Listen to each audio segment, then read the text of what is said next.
Lamine Yamal. لامين يتقدم، لامين الله الله الله الله الله. Rafinha. رافينيا يحاول ان يمر تسديده، الله الله. Fermin Lopez. الهاتريك، الهاتريك باقدام لوبيز. Joan Garcia. Barcelona are playing like we've never seen before. While some might say, this season has not been going the way we're used to for years. They've been unpredictable, fluid, dominant. And what's more, they're conceding almost next to nothing per game. This new look team is scary, playing on another level than any other team in the world. And nobody's talking about it. The question isn't, are they strong? You know the answer to that.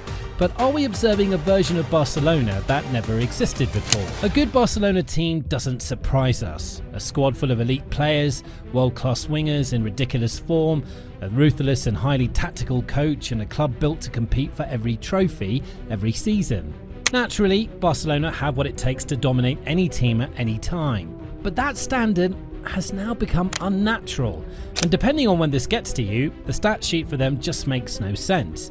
Instead of the usual up and down performance, Barcelona have actually taken their rhythm to another level every match day. Instead of the tense one-goal scraps, they played with the same control, same efficiency, like a machine running at full power with no variation. Since their loss to Madrid, they've sort of hit a reawakening spell, and they can't seem to lose games. They've just been giving a straight line of performances that look impossible. We've seen them dominate before, like they did in 2008 till 2011, or in 2014 to 15 when they won the treble. But for the star power in those teams, it was pretty expected. But Hansi Flick's tactics for these kids has gone from last season's level to even a better one. At one point, they went on an 8-game unbeaten streak, and all of those games, they only conceded once. But since no one's talking about this, let's do that. What Hansi Flick has built at Barcelona isn't just a tactical setup, it's a system designed to remove hesitation from football. Hansi Flick has implemented a structure that forces opponents to make decisions earlier than they want to, and it starts with a backline that doesn't defend the way football expects it to. Take a look at this moment. Barcelona defend higher than almost anyone in Europe. That's not new. What's new is how coordinated it is. This isn't blind aggression, it's timing. The centre-backs step together, the midfield line squeezes as one unit, and the offside trap isn't reactive, it's planned. This is why Barcelona lead Europe in forcing offsides, not because teams are careless, but because their passing windows disappear faster than usual. By the time an attacker thinks the run is on, the line has already moved. That half-second delay is everything. They attack in a rapid-fire manner.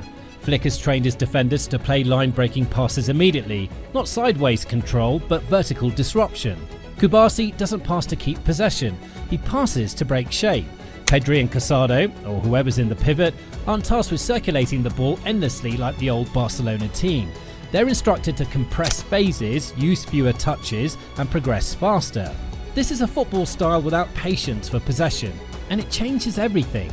Barcelona now reach dangerous zones with fewer passes but better spacing, which means the defence never fully settles. And when it comes to the forward play, this is where Flick breaks tradition completely. In this system, there's no longer a fixed striker role. Lewandowski might start, he might finish, he might not even be the reference point. It could be Rafinha or even Rashford, or more often than not, Fermin Lopez. Goals come from everywhere, and that's intentional. Yamal doesn't stay wide, Rafinha doesn't stay high, Rashford doesn't stay central, Fermin arrives late, Olmo floats between the lines. The football is so fluid you actually can't catch them. Instead of one player pulling defenders, the entire front line rotates responsibility. This is why defenders hesitate. Who do you step out for? Who do you track? Who do you pass on to? Every hesitation becomes a chance, and when it comes down to build-ups, Barcelona still stretch the pitch horizontally, but not to cross, they stretch it to collapse it. Wingers hold width just long enough to pin fullbacks, then they cut inside at speed, dragging entire defensive lines with them. This creates vertical lanes instead of diagonal ones. When Barcelona attack, it doesn't look frantic, it looks like pressure folding inward. But perhaps their biggest weapon is the press. The press under Flick has quietly gone under the radar despite being one of the reasons they're so dominant. This isn't Klopp's chaos, this isn't Guardiola's suffocation, it's about short recoveries. If Barcelona lose the ball, they don't chase blindly, they close passing angles. which is why opponents' attacks die quickly. Flick didn't recreate Guardiola, he didn't receive MSN, he didn't copy Bayern. He fused the principles from these eras: positional discipline, vertical intent, physical conditioning, distributed responsibility, and added one thing Barcelona rarely had before: indifference to stars. This team doesn't need one player to perform, it needs the structure to hold. That's why the numbers don't spike and crash. That's why injuries haven't derailed them. That's why losses don't lead to collapse. Barcelona aren't running on confidence, they're running on repeatable behaviour, and that's why this matters. This isn't a purple patch, it's not momentum, it's a system that keeps reproducing the same outcomes regardless of names, fixtures or narratives. When Barcelona win, it feels normal. When they lose, it feels strange. Even when Barcelona drop points, the numbers still don't behave like they should. And this far into the season is usually where the illusion that Barcelona are good breaks. They might have a bad week, a shaky run, a defensive collapse. But it hasn't happened but for a new anomalies like the Chelsea game or the Madrid game. Most teams that score this freely end up conceding chances in bunches. Most teams this young lose control when the schedule tightens. Most teams this aggressive burn out once injuries start stacking. Barcelona haven't. Their output hasn't spiked and dipped. It hasn't swung wildly between brilliance and chaos. It's flattened into consistency. That's the reason why Europe should be scared. When you zoom out, not to highlights but to patterns, this team doesn't look like a hot streak. It looks like a system that keeps reproducing the same result regardless of opponent, venue or lineup. And that's where it stops looking like any Barcelona we've known before. Stack this version of Barcelona next to their greatest sides. Pep's era had control, but it relied on territorial dominance. Lose that and the game changed. MSN era Barcelona had violence, but it lived on moments. When the forwards were quiet, the teams often struggled to win games. Xavi's Barcelona had structure, but not inevitability. They needed rhythm to survive. This team has all three, and none of them are fragile. They don't need 70% possession to hurt you. They don't need perfect build-up to score. They don't even need their best player to dominate a match. That's new. And when you put the numbers side by side across Europe, elite teams still cluster together. City, Madrid, Arsenal, PSG, Bayern. Different leagues, different styles, but statistically they live in the same neighbourhood. Chance creation, goals conceded, shot volume, defensive workload. Then there's Barcelona. Not dramatically ahead, that would be obvious, but quietly detached. Fewer shots conceded than teams that sit deep. More goals than teams that gamble. Higher shot quality without higher shot volume. That combination doesn't usually exist. It means they're not forcing the game, they're engineering it. This isn't peak Barcelona turning the screw. This is Barcelona removing variance. They're winning games without emotional spikes, scoring without chaos, defending without retreating. It doesn't look spectacular every minute, and that's the point. The most dangerous teams in football history didn't feel dramatic, they felt inevitable. And that's what this version of Barcelona is starting to feel like. Predictable. In the worst possible way for everyone else, which brings us to now. A system can explain how Barcelona play, but systems don't scare teams, players do.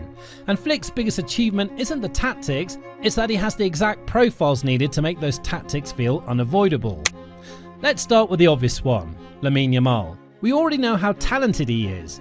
That part is boring now. What makes Yamal terrifying in this system is where and when he receives the ball. He doesn't hug the touchline anymore. He appears between lines, receives on the half turn and forces two defenders to commit instantly. Every time Yamal touches the ball, the entire defensive block tilts towards him. And the moment that happens, Barcelona are already winning somewhere else. But if Yamal creates the panic, Rafinha delivers the punishment.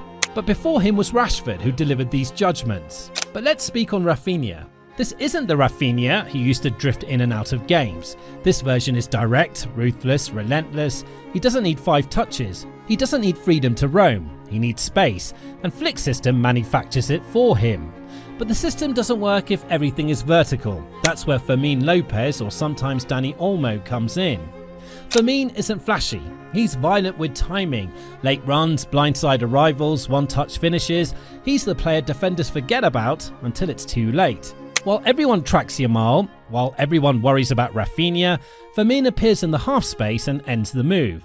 That balance of trouble wide and intelligence inside is deliberate, but none of it works without control. That's where Pedri comes in.